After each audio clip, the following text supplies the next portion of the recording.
오늘 말씀 마태복음 22장 37절부터 40절까지의 말씀입니다.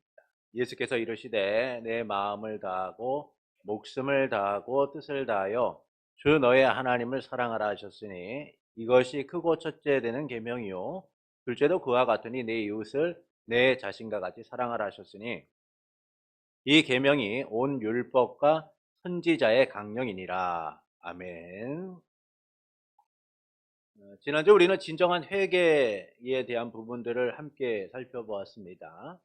진정한 회개는 우리의 삶이 하나님을 향하여 방향을 전환하는 것이다 라고 말씀을 드렸죠. 그렇게 우리의 삶은 더 이상 구습을 좇는 사람들이 아니라 새로운 사람으로서의 삶을 살아가야 된다라는 겁니다. 이 새로운 삶으로서 살아가는 일은 참된 믿음으로서 하나님의 명령을 따라 하나님의 영광을 위하여 살아가는 것이다 라는 것이죠. 이전에 우리의 삶은 어땠습니까? 나의 유익과 나의 의지와 나의 뜻을 바탕으로 했잖아요. 근데 새로운 사람, 하나님을 통하여 거듭난 사람의 삶이란 참된 믿음으로 하나님의 명령을 따라 하나님께 영광을 돌리는 삶이라는 것이죠. 내가 아닌 오직 주님을 향한 삶이다 라는 겁니다. 오늘은 십계명에 관하여 함께 나누겠습니다. 우리 92문을 보겠습니다. 하나님의 율법이 무엇입니까? 하나님께서는 다음과 같이 말씀하셨습니다. 함께 읽겠습니다. 나는 너를 애굽 땅 종되었던 집에서 인도하여 낸 너의 하나님 여호와로라. 제1계명 너는 나 외에는 다른 신들을 내게 있게 하지 말지니라. 제2계명 너를 위하여 새긴 우상을 만들지 말고 또 위로 하늘에 있는 것이나 아래로 땅에 있는 것이나 땅 아래 물속에 있는 것에 아무 형상이든지 만들지 말며 그것들에게 절하지 말며 그것들을 섬기지 말라.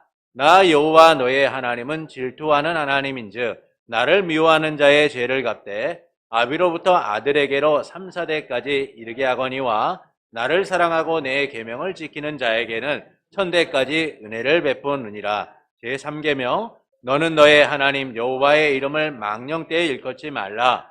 나 여호와는 나의 이름을 망령되이 일컫는 자를 죄 없다 하지 아니하리라. 제4계명 안식일을 기억하여 거룩히 지키라. 여세 동안은 힘써 내 모든 일을 행할 것이나 너의 하나님 여호와의 안식일인즉 너나 내 아들이나 내 딸이나 내 남종이나 내 여종이나 내 육축이나 내 문 안에 유하는 객이라도 아무 일도 하지 말라. 이는 여세 동안에 나 여호와가 하늘과 땅과 바다와 그 가운데 모든 것을 만들고 제7에 쉬었음이라. 그러므로 나 여호와가 안식일을 복되게 하여 그날을 거룩하게 하였느니라. 제5계명 내 부모를 공경하라. 그리하면 너의 하나님 나 여호와가 내게 준 땅에서 내 생명이 길리라. 제6계명 살인하지 말지니라. 제7계명 간음하지 말지니라. 제8계명 도둑질하지 말지니라. 제9계명 내 이웃에 대하여 거짓 증거하지 말지니라. 제10계명 내 이웃의 집을 탐내지 말지니라. 내 이웃의 아내나 그의 남종이나 그의 여종이나 그의 소나 그의 낙이나 물은 내 이웃의 소유를 탐내지 말지니라. 하나님께서는요 시내산에서 모세를 통하여 이스라엘 백성에게 율법을 주셨습니다. 그러니까 이 율법은 하나님 나라의 법이며 하나님 나라 백성에게 선포된 그들의 의무와 책임에 대한 말씀이죠. 그래서 하나님 나라 백성으로서 그들이 어떻게 살아가야 되는가에 대한 명령이자 순종을 요구하는 말씀인 거예요. 이는 선택의 사항이 아니라 반드시 지켜야 되는 하나님 나라의 법이다라는 겁니다. 왜 그렇습니까? 그들은 하나님의 백성이기 때문인 거죠. 그러니까 이 같은 하나님의 법은 세 가지로 구분할 수가 있어요. 첫 번째 하나님의 법은 도덕법과 의식법과 재판법으로 나눠지게 됩니다. 첫 번째 보시면 도덕법은 하나님이 어떤 분이시고 무엇을 요구하시는지를 가르쳐주는 법으로 내적 외적 순종을 요구한다라는 거예요. 그러니까 십계명이 대표적인 것이죠. 우리가 하나님의 율법이다라고 할 때 일반적으로 이 도덕법을 말합니다. 왜냐하면 그리스도께서 오심을 통하여서 의식법과 재판법은 폐기되었기 때문이에요. 그러니까 이 법은 하나님과의 관계만이 아니라 사람과 사람과의 관계를 바르게 설정하는 데 있어서 중요한 우리가 지켜야 될 법이기 때문이죠. 또한 도덕법은 죄를 깨닫게 하고 하나님의 은혜가 필요함을 절실히 느끼도록 만든다라는 겁니다. 두 번째 의식법은요, 예배와 절차에 관한 법이에요. 제사제도라든지 음식에 대한 것, 정결에 대한 규례 등 여러 가지가 있을 수 있어요. 그러나 예수 그리스도께서 십자가에 단번에 죽으셔서 더 이상의 제사가 필요 없게 하심으로 이와 같은 의식법은 폐기가 됩니다. 왜 이 의식법이 폐기가 되냐면 이전의 의식법은 그들을 정결케 하고 거룩하게 하는데 초점이 맞춰져 있었어요. 근데 예수 그리스도께서 십자가의 죽으심을 통하여서 우리를 의롭게 하심으로 더 이상의 제사라든지 이 정결을 위한 법들이 존재하지 않는다라는 겁니다. 우리는 하나님의 성전된 삶을 살아가는 거룩한 주의 백성이 되었기 때문이죠. 세 번째는 재판법 또는 시민법이다라고 얘기해요.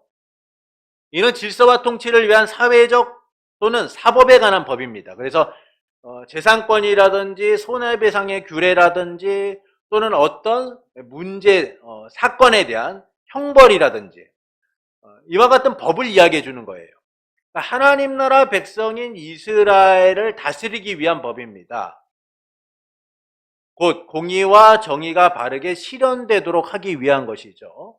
이는 이스라엘 백성만을 위한 것이기 때문에 하나님 나라의 왕이신 예수 그리스도가 오심을 통하여서 폐기되게 되는 거예요. 그래서 그리스도의 오심과 함께 의식법과 재판법은 폐기가 되고 도덕법만이 유효하게 됩니다. 이 도덕법은 도덕에 대한 이 도덕법, 십계명에 대한 구체적인 순종과 또는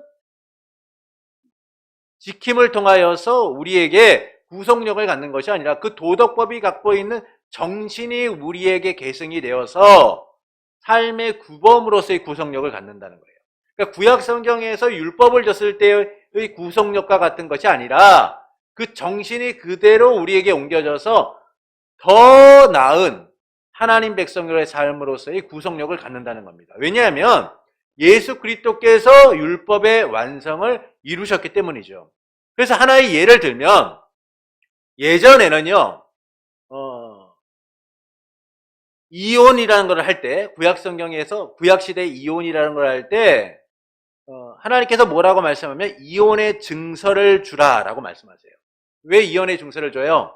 당시 여성들은요 사회적 약자였습니다. 그래서 남편이요 내 아내가 마음에 안 들어요. 그래서 쉽게 내치는 일들이 많았다는 거예요. 그런데 하나님께서 이 이혼의 증서를 통하여 이 여인의 무지함, 이 여인이 재혼을 하고 새로운 삶을 살아갈 수 있도록 하시고자 하셨다는 것이죠. 그래서 이 여인이 남편이 싫어서 버리는 경우에는 이혼 증서를 분명히 주어서 이 여인의 책임이 아니다는 사실을 갖도록 만드신 거예요. 근데 예수님이 뭐라고 말씀합니까? 너희가 이혼을 하려거든 가늠한 것 외에는 함부로 이혼하지 말라라고 말씀하죠. 그러니까 이것은 율법을 더 강화시켜서 하나님의 율법이 완성됨을 통하여서 우리가 단순히 배우자에 대한 실제적인 간음만이 아니라 마음의 간음까지도 옳지 않은 일이라는 사실을 분명하게 하시는 거예요. 그래서 부부가의 관계를 존속하고 유지하는 일들이 하나님의 질서 속에서 얼마나 중요한가라는 사실을 예수님은 더욱더 강화시켜서 말씀하죠. 그러니까 이처럼 예수 그리스도께서 율법의 완성을 이루셨기 때문에 이 도덕법의 정신은 삶의 규범으로서 구속력을 가지며 더욱더 강화되고 확장되었다라는 사실을 우리가 기억할 필요가 있습니다. 그렇다면 이 율법과 이 복음은 어떤 차이가 있느냐라는 거예요. 그러니까 율법과 복음이요 모두 값없이 약속을 하고 있어요. 값없는 약속을 하지만 다르다는 거예요. 어떻게 다르냐? 율법이 우리의 순종을 조건으로 값없이 약속을 하는 거예요. 우리의 순종을 조건으로 값없이 약속을 하지만 복음은 우리의 율법적 행위가 없이 값없이 약속을 한다는 거예요. 차이가 뭐예요? 행위가 존재하는 거예요. 율법은 우리의 행위, 순종을 통하여서 하나님의 값없는 은혜를 주신다는 거예요. 그러나 복음은 우리의 그런 행위적인 부분이 없더라도 은혜로서 우리에게 약속하셨다라는 겁니다. 그러니까 행위가 아닌 은혜로서 구원함으로 은혜에 반응함을 삶을 살아가도록 만드셨다라는 것이죠. 그러니까 이 점에서 우리가 율법을 다시 살피는 것은 모순된다라고 여길 수 있어요. 그러나 율법의 정신은 우리에게 구속력을 갖는다라는 점에서 우리는 이 정신들을 좀 더 구체적으로 실현하는 삶을 살아가야 된다는 거예요. 이 율법의 정신을 우리 가운데 가지고 살아갈 수 있어야 된다라는 겁니다. 이는 율법이 죄를 드러나게 하고 우리의 연약함을 깨닫도록 하여서 복음이 주는 은혜에 반응하도록 하기 때문이에요. 얼마나 그것이 큰지를 아는 거예요. 우리가 율법을 통하여서 우리의 죄를 깨닫게 되고 우리가 얼마나 연약한지를 알게 되는 것이죠. 그리고 주님이 주신 복음이 얼마나 크신 은혜인가를 알게 되는 거예요. 93문을 보시면 십계명을 어떻게 나눕니까? 함께 읽겠습니다. 두 부분으로 나뉩니다. 처음 부분은 하나님에 대한 우리의 태도를 가르치며 둘째 부분은 이웃에 대한 우리의 의무를 가르칩니다. 자, 마태복음 22장 37절부터 40절에서 예수님은 이 십계명을 두 가지로 나누셨어요. 크고 작은 두 가지의 계명으로 나누십니다. 첫째 되는 계명은 이것이니 내 마음을 다하고 목숨을 다하고 뜻을 다하여 주 너의 하나님을 사랑하라. 둘째 되는 계명은 이것이니 내 이웃을 내 자신과 같이 사랑하라 라는 거예요. 1계명부터 4계명까지는 하나님에 대한 내용이고 5계명부터 10계명까지는 이웃에 대한 내용을 담고 있죠. 곧 하나님의 사랑과 이웃에 대한 사랑으로 나눠져 있는데 이것은 하나님에 대한 의무와 이웃에 대한 의무가 우리에게 있다라는 사실을 알려줄 뿐만이 아니라 우리가 이처럼 하나님을 사랑할 뿐만 아니라 이웃을 사랑함으로 인하여 하나님의 말씀을 잘 지키는 자들이 되어야 된다라는 사실을 알려주고 있는 거예요. 그래서 부자 청년이 예수님께 나왔을 때 뭐라고 얘기합니까? 영생을 얻으려면 어떻게 합니까? 라고 예수님이 물으시자 네가 율법을 지키라 라고 말씀하죠. 그러니까 그가 뭐라고 얘기합니까? 어려서부터 나는 잘 지켜봤습니다. 그래, 넌 참 잘 지켰다. 그러나 너에게 부족한 것이 하나 있으니 너의 재산을 가난한 사람들에게 나눠주고 나를 따르라라고 하세요. 하나님을 사랑하고 하나님에 대한 의무를 다하였지만 그에게 부족했던 게 뭐예요? 이웃에 대한 사랑이 부족했던 거죠. 그러나 그가 어떻게 합니까? 돈이 많음으로 인하여, 재산이 많음으로 인하여 근심하여 예수님을 떠나게 되죠. 결국 하나님을 사랑하고 이웃을 사랑한다라는 것은 서로가 구별되어 있거나 나눠져 있는 것이 아니라 하나로 연결되어 있다는 거예요. 그래서 예수님께서는 하나님에 대한 사랑과 이웃에 대한 사랑이 함께 이루어져야 된다라고 말씀해주고 있는 거예요. 그래서 우리가 이거는 백성이 되기 위함이 아니라 우리를 백성 삼아 주셨기 때문에 하나님을 사랑하고 이웃을 사랑하는 삶을 살아야 된다라는 겁니다. 우리 94문을 보겠습니다. 자, 1계명에서 하나님께서 요구하시는 것은 무엇입니까? 함께 읽겠습니다. 내 영혼의 구원과 복이 매우 귀한 것이기 때문에 나는 온갖 우상 숭배, 마술과 점치는 일과 미신, 성인이나 다른 피조물에게 기도하는 것을 피하고 멀리해야 합니다. 더 나아가 유일하고 참되신 하나님을 바르게 알고 그분만을 신뢰해야 하며 모든 겸손과 인내로 그분에게만 복종하고 모든 좋은 것을 오직 그분에게만 기대하며 마음을 다하여 그분을 사랑하고 경외하며 그분만을 섬겨야 합니다. 그러므로 지극히 작은 일이라도 하나님의 뜻을 거슬려 행하기보다는 오히려 모든 피조물을 포기합니다. 자, 제1계명은요. 모든 계명의 시작이자 뿌리예요. 사실 하나님의 백성으로 살아가고 있는 우리의 삶의 가장 근본적인 시작이 무엇이냐, 뿌리가 무엇이냐면 하나님을 사랑하는 거예요. 하나님만을 섬기는 것이죠. 이 본질적인 말씀에 우리는 귀를 기울여야 될 필요가 있어요. 나 외에는 다른 신을 내게 있게 하지 말지니라. 이 얼마나 너무나 간단하고 쉬운 말입니까?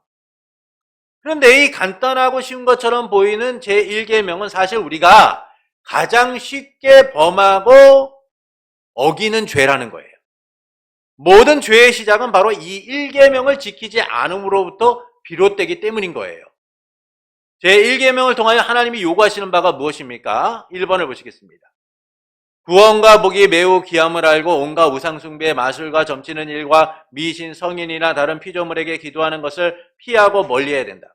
그러니까 우상숭배는요, 하나님을 대체하는 모든 거예요. 하나님을 대체하는 모든 것. 하나님의 구원과 복을 누리면서도 이런 일을 아무렇지도 않게 행하는 이들이 있죠. 그들은 자기를 위하여 하나님을 대체하는 많은 것들을 하게 됩니다. 어떤 일이 있어요? 마술, 점치는 것, 미신, 다른 피조물에게 기도하는 것 등. 그러니까 이처럼 하나님을 대체하는 일이 하나님의 백성에게 일어나기 때문에 하나님은 금지하신 거예요. 아마 다음 주에 신년이 되면은 많은 사람들이요, 신년 운수 본다고 막 점을 치고 다닐 거예요.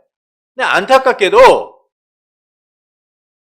많은 믿는 사람들 중에서도 점을 치러 다니는 사람들이 있다는 거예요. 이 이야기는 무엇입니까? 하나님을 대체하는 것들이 우리의 삶에 너무나 만연되어 있다라는 사실을 이야기해주고 있죠. 그래서 우리는 이 하나님을 대체하는 것들로부터 멀어져야 되는 거예요. 오늘날 성도라고 하면서 미신적인 행위를 하고 그것들이 우리의 삶에 어떤 안전이나 평안을 보장해 줄 것처럼 찾아가는 일들이 너무나 많아요. 제가 참 안타까운 것은 요즘 TV를 보면요, 점을 치는 이야기 또는 미신적인 이야기들이 너무나 만연되어 있어요. 그리고 그것을 당연한 것처럼 이야기하는 방송들이 많다는 것이죠.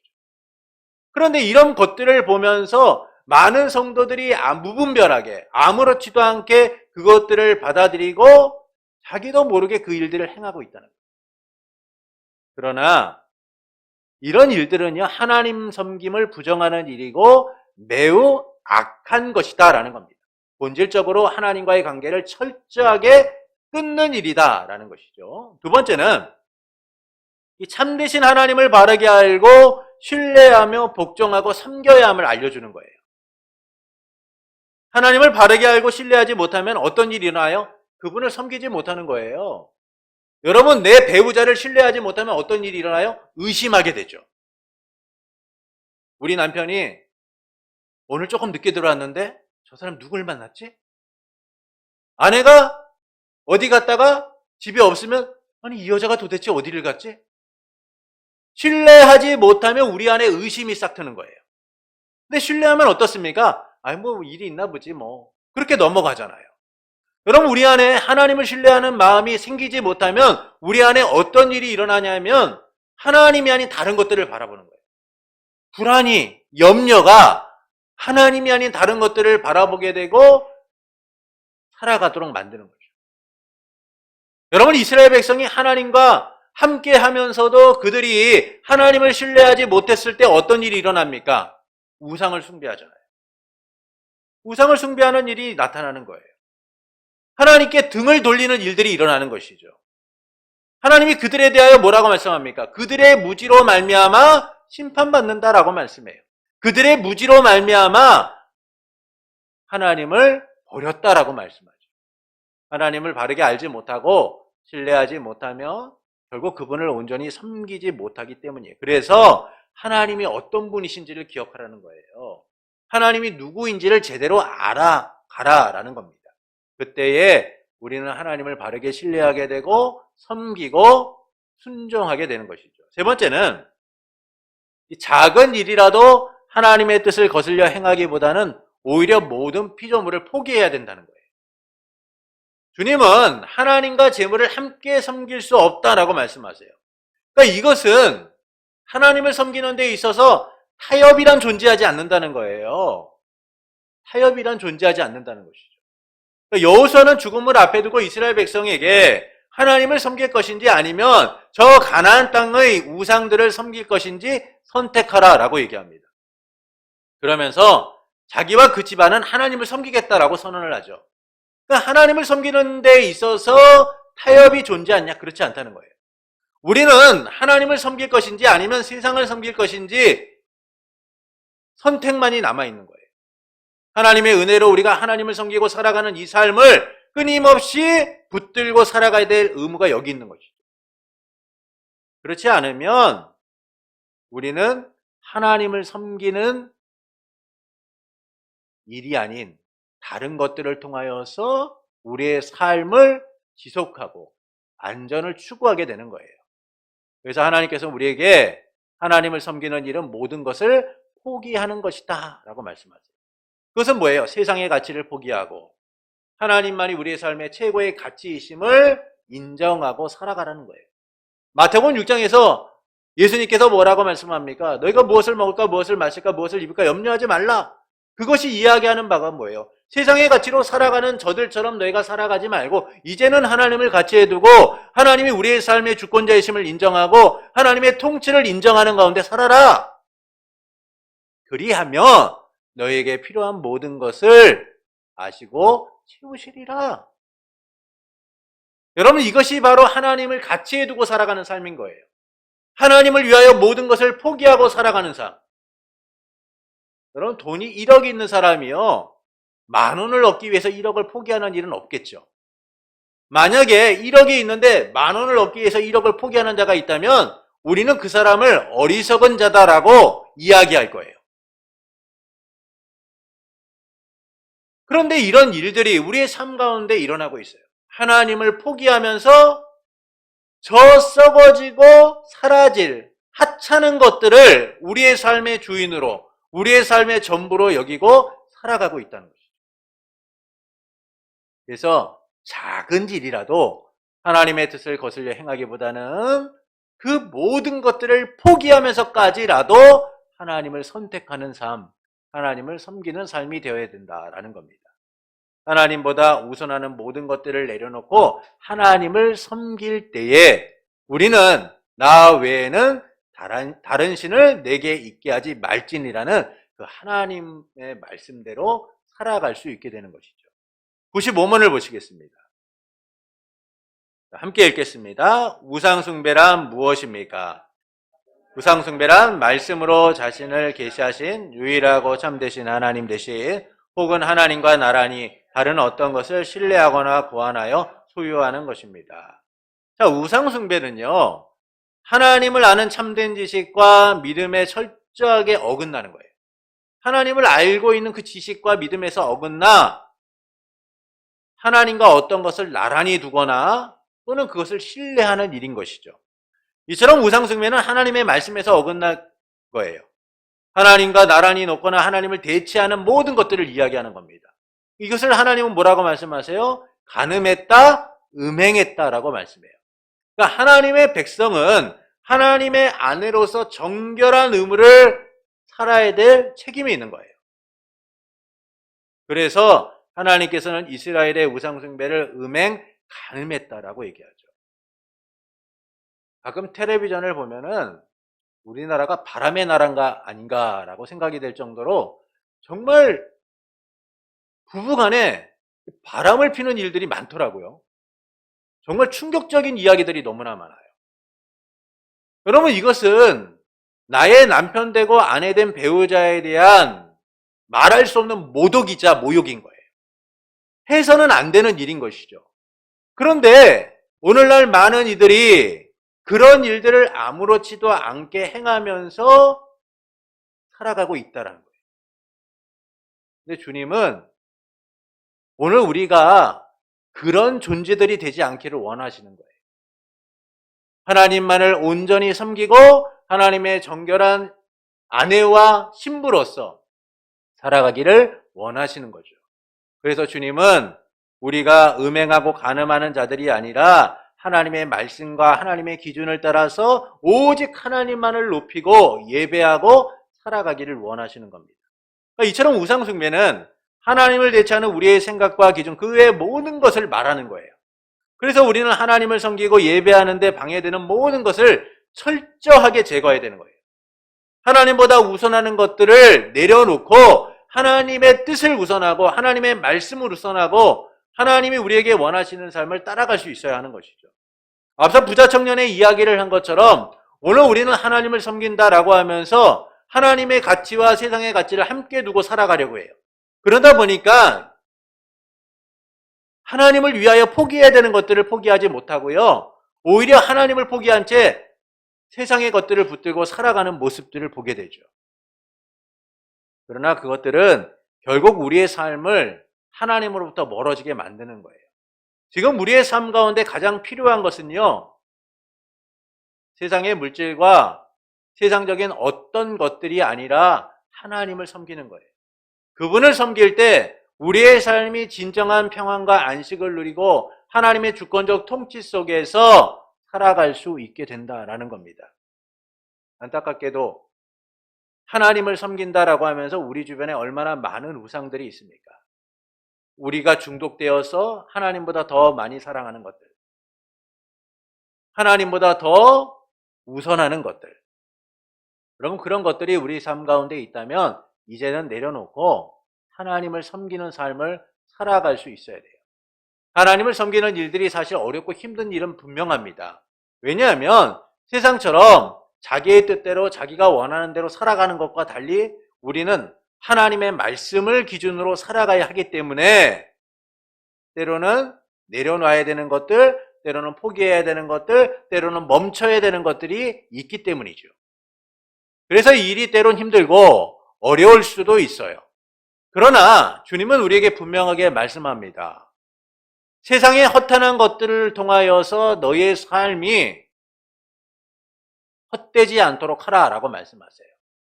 전도서 기자는 헛되고 헛되니 모든 것이 헛되도다라고 하면서 진정으로 우리의 삶 가운데 가치는 무엇이냐? 하나님을 경외하는 것이다라는 사실을 분명하게 이야기해요. 우리가 세상 가운데서 즐기고 세상 가운데서 쌓고 세상 가운데서 누리는 모든 것들이 사실은 우리의 인생과 함께 사라질 것들이에요. 만약 우리가 지금까지 붙들고 있는 것들, 지금까지 누리고 있는 것들을 우리의 인생 이후에, 우리의 죽음 이후에 누리고 살아갈 수 있다라고 한다면 세상처럼 그것들을 붙들고 목매고 그것들을 위하여 삶을 투자할 가치가 있는 것이죠. 그러나 아무리 많은 돈을 가지고 있건, 아무리 많은 권력을 갖고 있건, 아무리 많은 명예를 갖고 있건 그들의 삶이 끝나는 순간 그것들은 사라지는 안개처럼 존재하지 않아요. 오늘 우리도 마찬가지죠.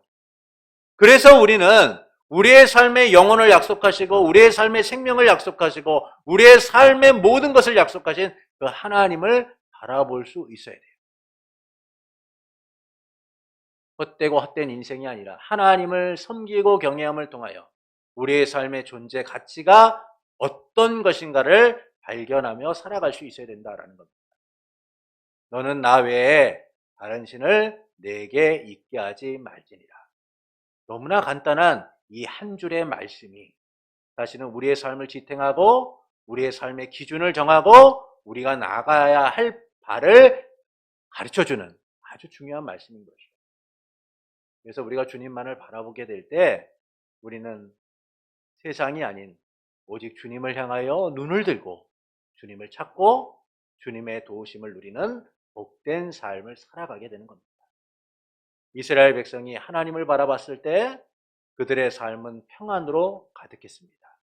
그러나 그들이 하나님을 바라보는 일을 멈추고 세상의 방식으로 평안을 찾고 세상의 방식으로 위안을 찾고 세상의 방식으로 살아가고자 했을 때 그들의 평안은 사라지고 그들의 안식은 깨어지고 그들의 날들은 더욱더 힘들고 고단할 수밖에 없었죠. 그래서 우리는 다시금 하나님만을 섬기고 바라볼 수 있어야만 합니다. 사사기서를 보면 끊임없이 하나님을 바라보지 못했던 이스라엘 백성의 모습을 보여주면서 우리가 어떻게 하나님만을 섬기고 바라봐야 하는가를 가르쳐주고 있죠. 그러므로 하나님만을 섬기고 바라보는 하나님만을 의지하고 다른 것들을 포기할 수 있는 그런 삶을 살아갈 수 있어야 하는 겁니다. 결론적으로 십계명은 하나님에 대한 사랑과 이웃에 대한 사랑을 우리에게 알려주면서 우리가 무엇을 알고 어떻게 행해야 하는가라는 그 기준을 제시해주고 있죠. 그래서 우리는 하나님만을 섬기고 그분의 말씀을 따라가는 일들을 위하여 힘들지만 오늘도 주님의 말씀 가운데, 주님의 뜻 가운데 살아가는 복된 이들이 되어야 할 것입니다. 이 삶을 통하여 우리의 모든 날들이 하나님의 은혜 가운데, 하나님의 주권적 통치 가운데 머무르는 삶이 되기를 예수님의 이름으로 축원합니다.